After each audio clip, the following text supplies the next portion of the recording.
Buenas tardes, me llamo Aldorada Cámara de la sección 2 de Derecho. El tema a tratar es sobre la clasificación de los actos jurídicos. Para iniciar debemos saber que el acto jurídico es un acto humano realizado consciente y voluntariamente por uno o varios sujetos, del cual nacen efectos jurídicos. Estos actos tienen distintas clasificaciones, pero la más aceptada doctrinalmente los clasifica en 8 formas distintas. La número 1, los actos positivos y negativos. El acto positivo es el nacimiento, modificación o extinción de un derecho y depende de la realización del acto, como por ejemplo la firma de un pagaré, la entrega de una suma de dinero, entre otros. El negativo es en el que la conducta jurídica consiste en una omisión o abstención del derecho. Tal es el caso de las obligaciones de no hacer. Ejemplo, el alquiler de una casa. El propietario debe abstenerse de perturbarlo en el goce de ella. En este hecho negativo, la abstención consiste en el cumplimiento de su obligación. Número 2. Los actos unilaterales y bilaterales. Son unilaterales cuando para su perfección requieren de la voluntad de una sola parte, que puede ser una sola persona, en el caso del testamento, o la voluntad de varias personas, pero que son una sola parte, pues su voluntad es expresada con el mismo sentido, como por ejemplo en el caso de las comunidades que son representadas por un vocero. Son bilaterales cuando requieren el consentimiento de 2 o más voluntades, como los contratos.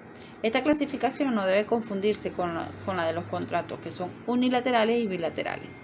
Se llama unilaterales a lo que crean obligaciones a cargo de una sola de las partes, tales como el depósito o la donación, y bilaterales a aquellos que la crean para ambas, como la compraventa o el contrato de trabajo. Número 3. Actos entre vivos y última voluntad. Los actos entre vivos, los que su eficacia no depende del fallecimiento de aquellos de cuya voluntad emanan, como son los contratos. Cuando no deben producir efectos sino después del fallecimiento de aquellos de cuya voluntad emanan, se denominan actos de última voluntad o mortis causa, como lo son los testamentos.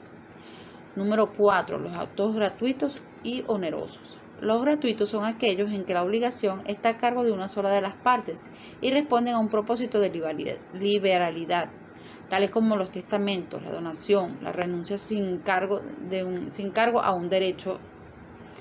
En cambio, en los actos onerosos las obligaciones son recíprocas y cada contratante las contrae en vista de que la otra parte se obliga a su vez, como ocurre con la compraventa.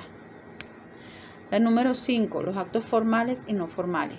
Los actos formales son aquellos cuya eficacia depende de la observancia de las formalidades ordenadas por la ley.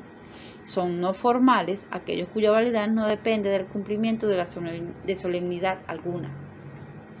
La número 6. Los actos patrimoniales y de familia.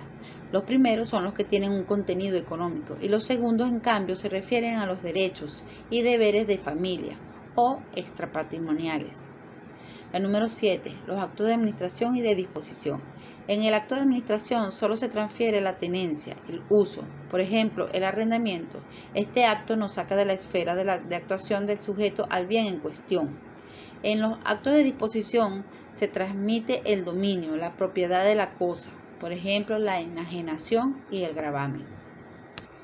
Y el número 8, los actos abstractos de causa y causados. El acto abstracto constituye una declaración de voluntad que revela el ánimo de generar efectos jurídicos. Estos no llevan la causa incorporada en sí. Ejemplo, el giro de una letra, que conteniendo una obligación de pago es independiente de su causa. Y el acto causado tiene una causa evidente y notoria, como por ejemplo el arrendamiento o alquiler. Gracias.